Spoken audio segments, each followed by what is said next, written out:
السلام علیکم ورحمۃ اللہ تعالی وبرکاتہ۔ دوستو، ایک شفائی نسخہ لے کر آپ کے روبرو آیا ہوں۔ ناظرین، یہ جو نسخہ بتانے جا رہا ہوں اس پر عمل کریں، انشاءاللہ بہت زیادہ فائدہ آپ کو ملتا ہوا نظر آئے گا۔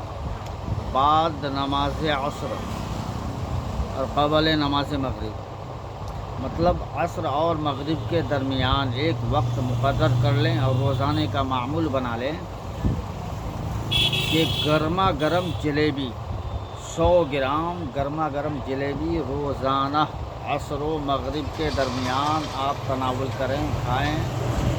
انشاءاللہ تعالی آپ کا قوت حافظہ قوی ہوگا، قوت حافظہ مضبوط ہوگا، یادداشت میں اضافہ اور دماغی کمزوری ختم ہو جائے گی۔